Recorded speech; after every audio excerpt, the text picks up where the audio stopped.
नाज़रीन अस्सलाम वालेकुम। कैपिटल टीवी से प्रोग्राम कैपिटल क्लिनिक में आपको बहुत बहुत खुशामदीद कहता हूँ। हम हफ्तावार इस प्रोग्राम से कौम मुल्क सल्तनत को मुख्तलिफ बीमारियों से बचने के तरीके बताते हैं और हमारी ये कोशिश भी होती है कि कोई मौलिक मर्ज़ जिसका कि डिज़ीज़ बर्डन हमारी सोसाइटी को हो या दुनिया में हो, उसके हम इब्तदाई इलामात बता दें ताकि आपको अगर थोड़ा सा भी शक हो तो आप किसी मुस्तनिद डॉक्टर या करीबी अस्पताल जाकर अपने मर्ज़ की तशख़ीस कराएं। मर्ज़ कोई भी हो, अगर शुरू में ही आप उसकी तशख़ीस करवाएंगे तो उसका इलाज मुस्तकिल भी हो सकता है, उसे मायूसी नहीं होगी और सेहतयाबी मुकम्मल तौर पे होगी और ख़र्चा भी कम होगा। तो आजकल जिस बीमारी का चर्चा पूरी दुनिया में है और जिसको आलमी अदारा सेहत ने जिस पे घंटी ख़तरे की बजाई हुई है, उसको वर्ल्ड हेल्थ एमरजेंसी डिक्लेयर किया हुआ है, वो है कोरोना कोविड-19।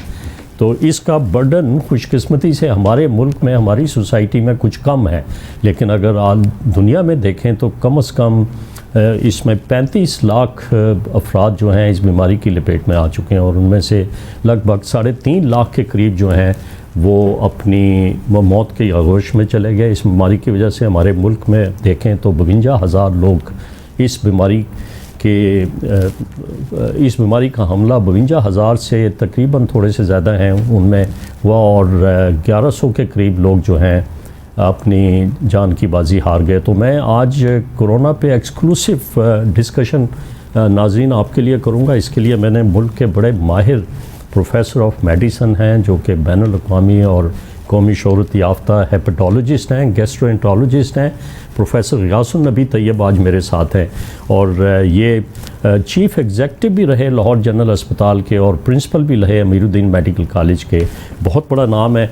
मैं इनसे ज़रूर पूछूंगा कि इनके तजर्बे में हमें 4 चीज़ें आज जिस पे हम गुफ्तगू करेंगे वो ये कि कोरोना वायरस या कोविड-19 ये किस तरीके से फैला और कहाँ से शुरू हुआ, और दूसरा हमारा होगा कि इससे किस तरीके से हम बच सकते हैं और ये बीमारी किस तरीके से मुख्तलिफ़ लोगों में फैलती है, क्या हमारी आवाम उससे मुकम्मल तौर पे वाकिफ़ है कि नहीं। प्रिंट मीडिया, इलेक्ट्रॉनिक मीडिया, सदर पाकिस्तान, वज़ीर आज़म पाकिस्तान की अपील कई मरतबा हुई है कि आप किस तरीके से इस बीमारी से बच सकते हैं। आज हम मज़ीद प्रोफेसर ग़ियासुन नबी तैयब साहब से पूछेंगे। आपका बहुत बहुत शुक्रिया प्रोफेसर साहब, आप हमारे प्रोग्राम में तशरीफ़ लाए। ये कोविड-19 वायरस, कोरोना वायरस तो एक फैमिली है वायरस की, तो आप प्रोफेसर मुझे ये बताएं कि क्या ये उसी तरह का वायरस है जिस तरह कोविड सार्स और मर्स कोविड-2 वायरस था या फ्लू और इन्फ्लुएंजा का वायरस होता है, क्या ये उन्हीं तरह उसी किस्म के वायरस में से एक वायरस जन्म दिया है?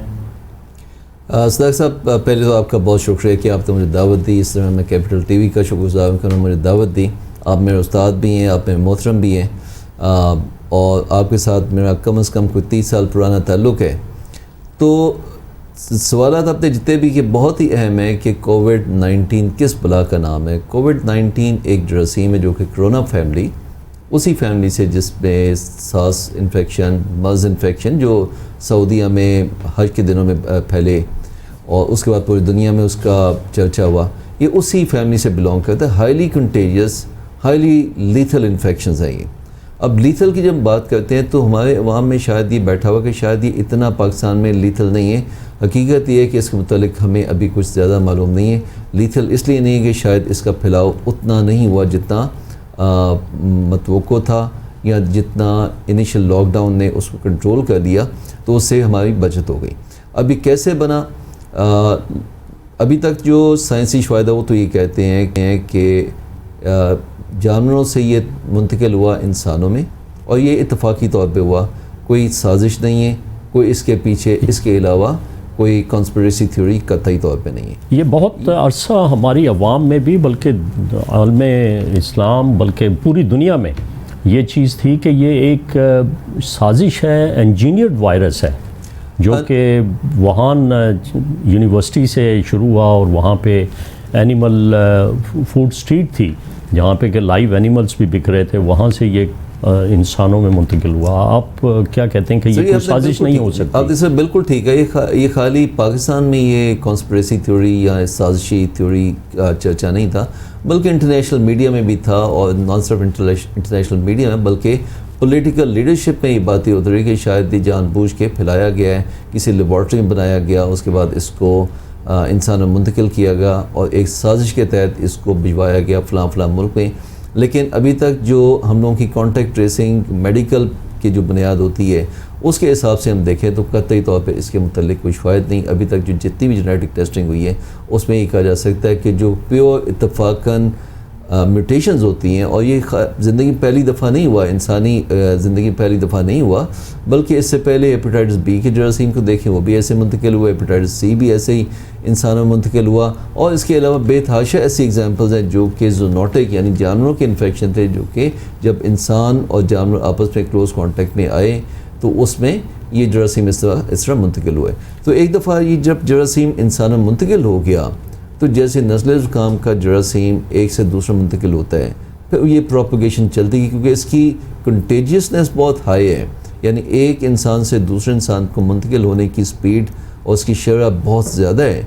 अगर आम जरासीम में हम देखें तो उसकी शरह ये आप कह सकते हैं कि 1 in 1000, इसकी इतनी ज़्यादा है कि अगर लेट्स सपोज कि एक छोटी, जैसे अब इस हम स्टूडियो में बैठे हैं और स्टूडियो में हमने 15 मिनट से ज़्यादा का टाइम गुजारा और हमें से किसी एक कोई इन्फेक्शन है, तो एटलीस्ट 70% चांसेस है कि by the end of those 15 minutes, 15 minute के वक्फे के बाद वो इन्फेक्शन बाकी जो लोग इस कमरे में बैठे हैं उनको मुंतकिल हो चुका होगा। ये क्या आप सही कह रहे हैं कि अगर हम जितनी देर आपस में अगर हम बातें भी कर रहे हैं तो इसका जो इंतकाल होता है एक शख्स से दूसरे शख्स में, वो एक ख़ास जिस तरह आबी बुखारात होते हैं हवा में फैलते हैं जिसको एरोसोल कहते हैं, यस सर, बात करते हुए भी ये उसके कैरियर के मुंह में से निकलेगा जिस शख्स को ऑलरेडी कोरोना या कोविड-19 का वायरस है, और फिर उसके लुआब में भी ये इसके जरा वायरस पाया जाएगा। वैसे अब ऐसे है कि जब ये कंटेजियन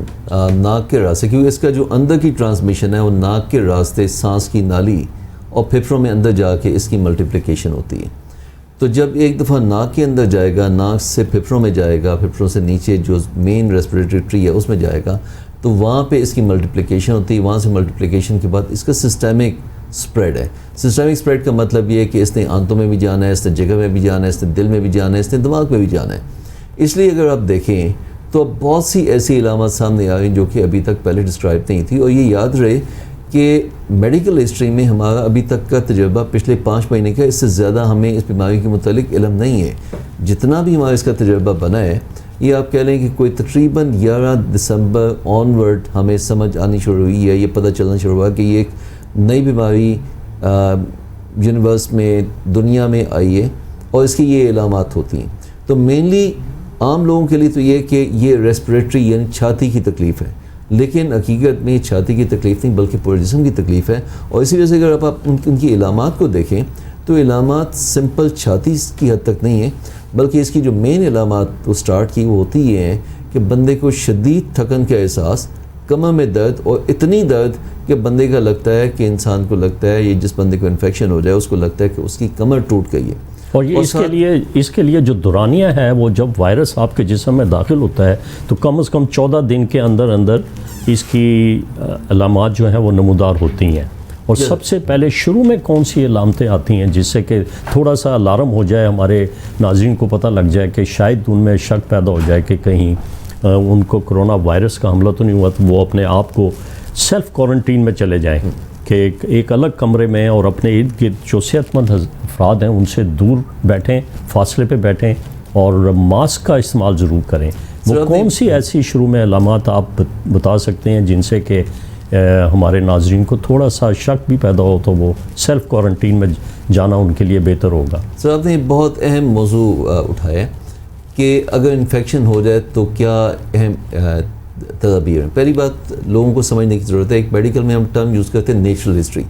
नेचुरल हिस्ट्री का मतलब ये है कि इन्फेक्शन का एक्सपोजर से लेके जब तक इन्फेक्शन मुकम्मल तौर पे क्लियर नहीं हो जाता वो टोटल दौरानिया कितना है। तो जब भी इन्फेक्शन जिस्म में जाता है तो पहली चीज़ एक छोटा टाइम पीरियड होता है जिसको कहते हैं इंक्यूबेशन पीरियड।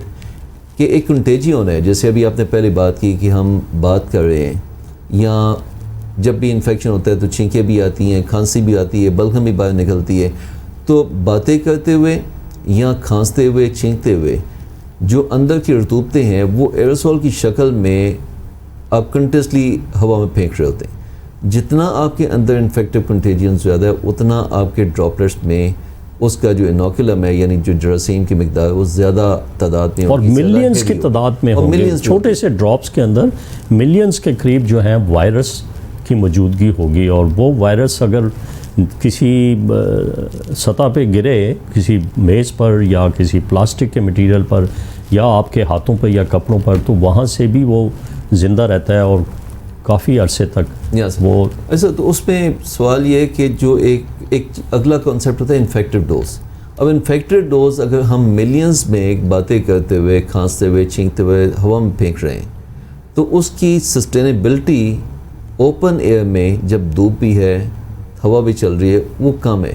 एक बंद कमरे में जहाँ पे एयर सर्कुलेशन कम है और ख़ासकर उन जगहों पे जहाँ पे एयर कंडीशनिंग है वहाँ पे उसकी जो लाइफ साइकिल है वो कहीं ज़्यादा चलता है। ठीक है, मुझे एक थोड़े से वक्फे की तरफ चलते हैं, फिर आके गुफ्तगू जारी रखेंगे।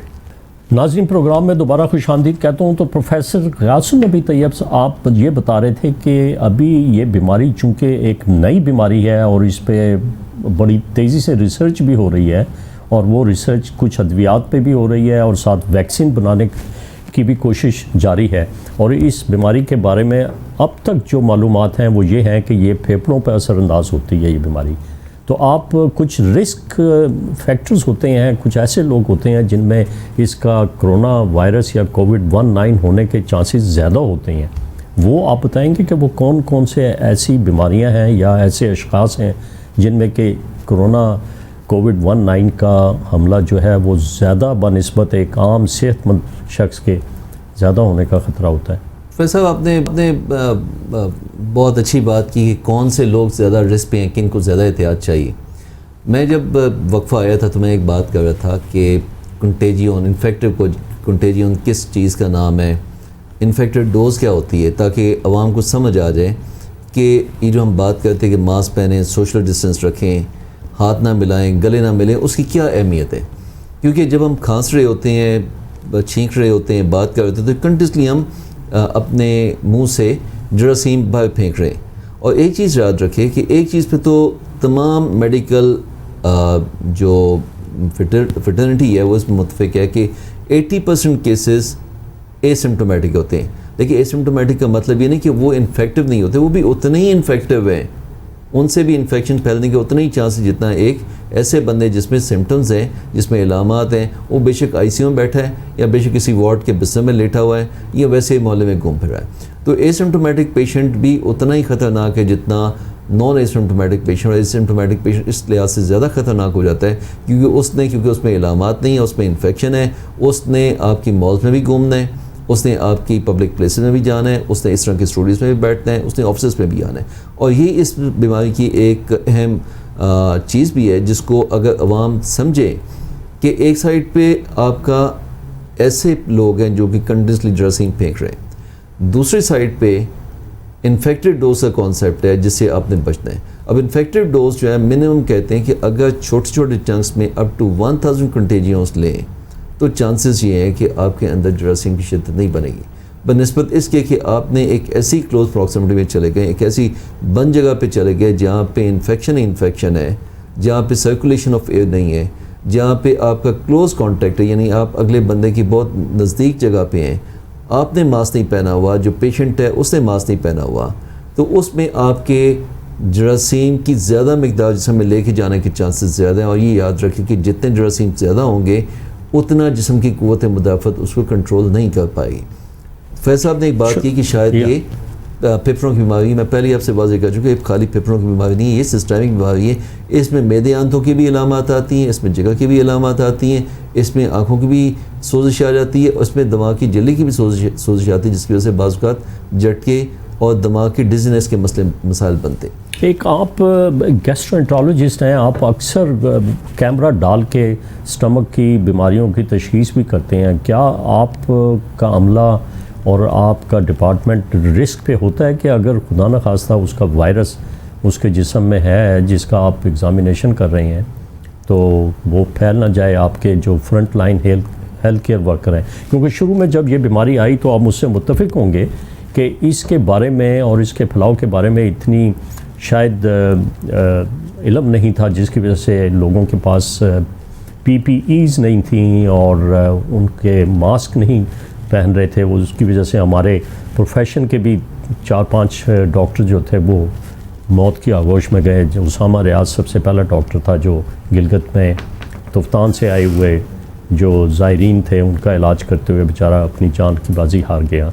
इसी तरह बरतानिया में भी कोई 12-14 के करीब ऐसे डॉक्टर्स हैं जो कि पाकिस्तानी ओरिजिन के हैं, वहाँ काम करते हुए अपनी जान की बाजी हार गए हैं। तो आप इसमें क्या तसव्वुर करते हैं कि रिस्क होता है? अब फैज़ा आपने बहुत अहम बात की कि क्या डॉक्टर्स एट रिस्क हैं, ख़ासतौर पे ऐसे प्रोसीजर्स जो कि एयरोसोल जनरेटिंग प्रोसीजर्स होते हैं, जैसे कि ब्रोंकोस्कोपी है, गैस्ट्रोस्कोपी है, ERCP है, एंडोस्कोपिक अल्ट्रासाउंड है, या जब बीमारी की शिद्दत के हमले में एंडोट्रेकियल ट्यूब डाली जाती है, तो ये तमाम ऐसे प्रोसीजर जिनको कहते हैं aerosol generating procedures. Aerosol generating procedures में अहम चीज़ ये है कि जो सांस की नाली के जितने भी रसूल हैं वो डायरेक्टली उस हवा में आ रही हैं जिसमें हम भी सांस ले रहे हैं, बाकी भी सांस ले रहे हैं। तो जितने भी उस वक्त अमले के लोग उस कमरे में मौजूद हैं, क्योंकि इस तरह के प्रोसीजर्स होते हैं तो बंद कमरे में ही हैं, तो उनमें रिस्क डेफिनेटली ज़्यादा हो जाता है। और गो के इस मामले में मैं कहूँगा WHO को खराज तहसीन है, पाकिस्तानी गवर्नमेंट को खराज तहसीन है, इस तरह डिपार्टमेंट ऑफ हेल्थ को खराज तहसीन है कि उन्होंने इन टाइम हम सबको ट्रेन भी किया, इंफॉर्मेशन भी दी और इफ़ेक्टिव एडवोकेसी भी की। लेकिन फिर भी बदकिस्मती से, क्योंकि ये बीमारी की नौइयत ऐसी है कि इसमें जरासीम की मुंतकिली के चांसेस बहुत ज़्यादा होते हैं, तो हमारे कई डॉक्टर हज़रात को जरासीम मुंतकिल हुआ है। और उसमें यही चीज़ है कि प्रिवेंशन की कि इस बीमारी को अच्छी तरह समझें, इसके फैलाव का तरीका आप समझें, पेशेंट को भी मास्क पहनाएं, और इसी तरह जब हम एंडोस्कोपीज़ कर रहे होते हैं उसमें भी अपना प्रॉपर प्रोटेक्टिव इक्विपमेंट लेके रखें। और प्रॉपर प्रोटेक्टिव इक्विपमेंट से क्या मतलब है? उसका मतलब ये है कि मुंह पे mask, double gloves, proper sir से लेके पाँव तक एक ऐसा लिबास जो कि आपको पेशेंट की रतूबतों से बचा सके, और साथ साथ एक ऐसी वाइज़र कि अगर एकदम से कोई गश आए पेशेंट की रतूबतों का तो आपके उसका कांटेक्ट आपके मास्क पे ना आए, आपकी आंखों पे ना आए और आपके जिस्म पे उसका डायरेक्ट स्प्रेड ना हो सके। तो ये मिनिमम रिक्वायरमेंट्स हैं। क्या आप रिकमेंड करते हैं कि ऐसी SOPs बना दिए जाएँ कि जो एसिम्प्टोमेटिक कैरियर उनका तो नहीं पता होगा, अगर वो किसी मैदे के मर्ज़ के लिए आपके पास आ रहे हैं तो आप क्या उनका COVID-19 का टेस्ट कराएंगे या मिनिमम एंटीबॉडीज़ चेक करेंगे उसकी? सर, इसमें पाकिस्तान सोसाइटी ऑफ गैस्ट्रोएंटरोलॉजी ने आज से 1 महीना पहले इस पे सेमिनार किया था, वेबिनार जो आजकल हम लोग का रिवाज है कि तमाम डॉक्टर्स इकट्ठे होके तो इस पर डिस्कशन करते हैं। तो एक चीज़ मुतफ़िक है कि इस पेंडेमिक की सिचुएशन में जबकि कम्युनिटी स्प्रेड हो चुका है, तो हर पेशेंट को हमें इस तरह डील करना है कि एज़ इफ़ वो COVID-19 का पेशेंट है। इसलिए अब क्लिनिक्स पे देखें तो standard recommendation department of health की तरफ से और गवर्नमेंट की तरफ से ये कि कम से कम 6 फुट का फासला होना चाहिए। उसके बाद अगर हमने प्रोसीजर्स करने हैं तो प्रोसीजर में जो हाईएस्ट प्रोसीजर्स है जिसमें आपका कॉन्टैक्ट टाइम ज़्यादा है, जैसे ERCP है या एंडोस्कोपिक अल्ट्रासाउंड है, या ऐसे प्रोसीजर जिसमें आपका प्रोसीजर टाइम ज़्यादा हो सकता है, उस सूरत में आपको लाजम है कि पेशेंट का पहले COVID-19 का टेस्ट PCR करवा लें। और कई इंस्टीट्यूशन ने इस वक्त स्टैंडर्ड पॉलिसी बना ली है कि बिफोर एवरी प्रोसीजर, हर प्रोसीजर से पहले COVID-19 का टेस्ट करवाएं, और उसकी जो टाइमिंग है पिछले 48 घंटे के अंदर अंदर होना चाहिए। ये टेस्ट टाइम जो है 6 घंटे का है। जी हाँ, ये बहुत बड़ा एक फाइनेंशियल बर्डन भी चल रहा है इसके साथ। अब जिस तरह लॉकडाउन हुआ, लॉकडाउन में सिर्फ इकनॉमिकल सिचुएशन ही नहीं ख़राब हुई बल्कि बहुत सारे हमारे लोग जो थे एक ज़हनी कोफ्त और ज़हनी मर्ज़ का शिकार हो चुके हैं।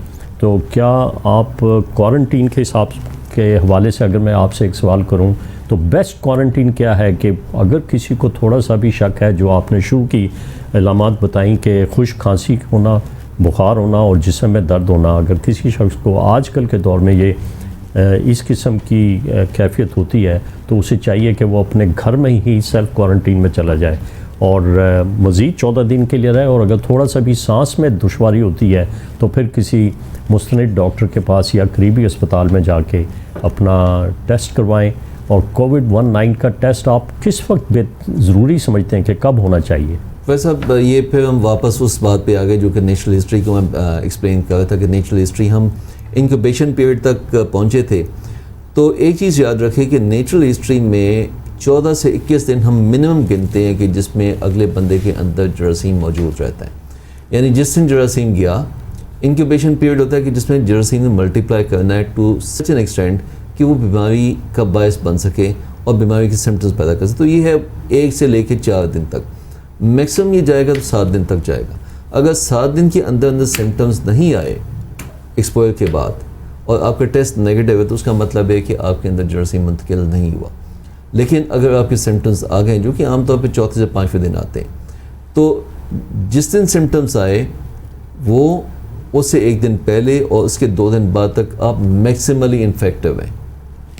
आप ठीक है, मैं एक और सवाल जो आपकी स्पेशलिटी से रिलेटेड है, आप हुकूमत पंजाब की तरफ से हेपेटाइटिस कंट्रोल प्रोग्राम के सरबराह भी थे, उसमें आपने गाइडलाइन भी दी, और आपकी प्रैक्टिस में और आपके डिपार्टमेंट में बहुत सारे मरीज़ जो हैं वो हेपेटाइटिस सी और बी से के मर्ज़ में आए होते हैं।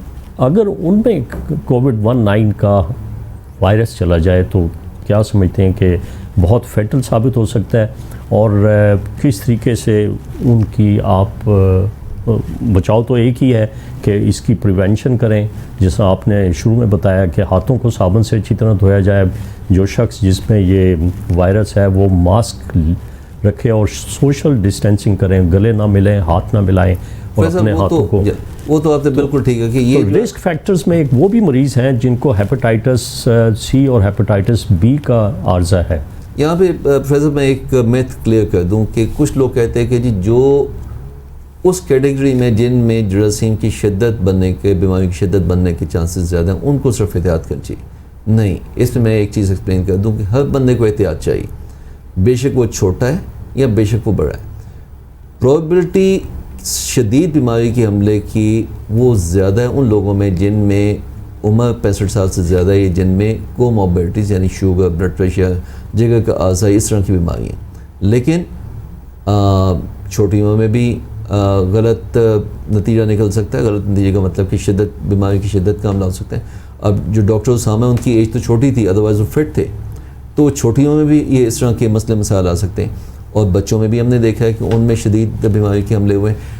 अब बात ये कि क्या जगह के मरीज़ ज़्यादा प्रीडिस्पोज है, तो एक चीज़ याद रखें कि हम लोग में हर 10 में से 1 बंदे को हेपेटाइटिस बी या सी है। और हेपेटाइटिस सी के अदाद शुमार ऐसे हैं कि जब हमने एनालाइज़ किया अपने डेटा को, तो by the time patient treatment के लिए आते हैं, एटलीस्ट 45% लोगों में बीमारी की शिद्दत इस हद तक ज़्यादा हो चुकी होती है कि उनके जिगर में सख्ती, सुकड़ने का काम, तिली फैलने का काम वो स्टार्ट हो चुका होता है। तो अगर हम हेपेटाइटिस सी को सक्सेसफुली ट्रीट भी कर दें, तब भी इन लोगों में बीमारी, जिगर की जो कमज़ोरी है वो बदस्तूर रहती है। तो अगर 100 में से 10 बंदों को हेपेटाइटिस बी या सी है, यानी 10% की पॉपुलेशन है, और जो क्यूमुलेटिव फिगर ये है कि 30 साल से उम्र जिनकी ज़्यादा है उनमें एटलीस्ट 1/3 लोगों को सिग्निफिकेंट लिवर डिसीज़ है। तो इन लोगों में जब भी कोविड-19 का इन्फेक्शन आएगा तो उसकी शिद्दत ज़्यादा होगी। और American association study of liver disease की ये कल की हेडलाइन है कि हेपेटाइटिस के से मुब्तला लोग या जिगर के मर्ज़ के लोग, उनमें कोविड-19 का हमला ज़्यादा फेटल होता है, ज़्यादा ख़तरनाक होता है। और इसी तरह अगर अपने स्टेटिस्टिक्स अब तक के उठा के देखें तो एटलीस्ट 20% डेथ्स ऐसी हैं जिनमें लिवर डिजीज़ साथ थी या पहले उनको कोई लिवर का मसला रह चुका हुआ है। तो इसलिए वो पेशेंट जिनको लिवर डिजीज़ रह चुकी है उनको बहुत एहतियात चाहिए। बाकी लोगों को ये नहीं कि कम एहतियात चाहिए, बाकी को भी एहतियात चाहिए। और एहतियातें वही हैं जो कि आपने पहले मेंशन किए लोगों की आगाही के लिए, कि सोशल डिस्टेंसिंग, कम से कम 6 फुट का फासला रखें, हाथ ना मिलाएं, गले ना मिलें, बार बार हाथ धोएं, बिला वजह सर्विसेज को टच ना करें, मुंह पे मास्क रखें बेशक आपको तकलीफ़ है या ना है, और मुंह के ऊपर मास्क रखने का मतलब खाली कपड़े का मास्क नहीं है, प्रॉपर 3 प्लाई सर्जिकल मास्क रखें आम लोगों के लिए और डॉक्टर्स के लिए जब वो वार्ड्स में जाते हैं, यूनिट्स में जाते हैं, या जब वो ऐसे एरिया में जाते हैं जहाँ पे कोरोना के पेशेंट ज़्यादा हो सकते हैं, वहाँ पे प्रॉपर जो N95 मास्क जिसको कहते हैं वो अपने मुंह पे लाजमी रखें। अच्छा प्रोफेसर साहब, एक चीज़ आपने भी ऑब्ज़र्व की होगी कि जब इस बीमारी की इस साल के अवाइल में जनवरी फरवरी में इंटरनेशनली इतनी फियर और हाई टेक क्रिएट कर दी गई कि अवाम में बहुत बेचैनी थी, तो हर शख्स दौड़ रहा था कि हम कोई ना कोई टेस्ट कराएं कि कहीं हमें कोरोना वायरस का हमला तो नहीं, क्योंकि ये एक ना नज़र आने वाली एक ऐसी मखलूक है जो कि किसी शख्स के भी सांस के रास्ते, मुंह के रास्ते उसके जिस्म में चली जाएगी। तो टेस्ट कराना जो है वो उसकी कितनी इफादियत है? क्या हर शख्स को टेस्ट कराना चाहिए, जिसमें अपनी बेचैनी ख़त्म करने के लिए? और टेस्ट ये भी देखा है कि पॉजिटिव आए हैं और सरकारी लैब से वो पॉजिटिव आ गया, निजी लैब से नेगेटिव आ गया। ये एक हमारे स्पीकर कौमी असम्बली के थे, उनके साथ ये हुआ। आप इस बारे में क्या बताएंगे कि टेस्ट की कितनी अहमियत है और किस हद तक वो इस बीमारी को पिक करने में काम आ सकता है? जबकि हमें पता है कि 3 शुरू में अवाइल में इसकी अलामतें हैं, जिसमें सर दर्द है, बुखार है, सांस में दुश्वारी है, और फिर कुछ और सेंटर ऑफ डिजीज़ कंट्रोल जो है उन्होंने भी कुछ और ऐड कर दिए हैं इसमें, जिसमें कि जायका और जो हमारी स्मेल की सलाहियत कम हो जाती है, जायका नहीं रहता। जी हाँ, बिल्कुल। ये तो आप टेस्ट के बारे में आप क्या बताएंगे? वैसे इसमें 2 चीज़ें, एक तो है psycho social impact. Obviously pandemic है, आपके इंटरनेट पे कोरोना के मुतालिक इंफॉर्मेशन फ्लडेड है, आपके मीडिया पे कोरोना के मुतालिक इंफॉर्मेशन फ्लडेड है, उसमें कई दफ़ा गलत इंफॉर्मेशन भी फैल रही थी। और इस वक्त जुल्म ये है कि कुछ ऐसे अनासर हैं जो कि समझते हैं कि कोरोना कुछ भी नहीं है, ये जितना भी है ये सब ढोंग है, इसकी हकीकत कोई नहीं है। कुछ ऐसे हैं जो कि समझते हैं कि शायद अगर वो किसी हॉस्पिटल में जाके बीमारी की हालत में रिपोर्ट करेंगे तो उनको ऐसा इंजेक्शन लगेगा जिससे उनकी डेथ हो जाएगी, और डेथ में गवर्नमेंट का या किसी एक्स एजेंसी का फ़ायदा है। और दूसरी साइड पे कुछ ऐसे लोग भी हैं जो कि इससे इतना खौफज़दा हो गए कि उन्होंने अपने आप को टोटली एक बंद डब्बे में डाला हुआ, वो किसी से मिलते नहीं, बात नहीं करते। 2 एक्सट्रीम्स हैं। जी हाँ। तो एक बैलेंस्ड लाइन लेनी चाहिए, एक बैलेंस व्यू रखना चाहिए। इसमें कोई शक नहीं कि ये एक बीमारी है। बीमारी कैसे फैलती है आप भी पहले बता चुके हैं, मैं भी अर्ज़ कर चुका हूँ कि कैसे फैलती है, बचाव कैसे और इसकी तशख़ीस कैसे। प्रोफेसर साहब, ये तो बहुत ज़रूरी है कि इससे बचने के तरीके जो हैं वो मुस्तनद हैं और उन पर काफ़ी तहकीक हो चुकी है और उनसे बचाव भी बड़ा देखा गया है। अब आ जाएं कि ये बीमारी पे काबू पाने के लिए सिर्फ एक ही मैजिक बुलेट है और वो है वैक्सीन।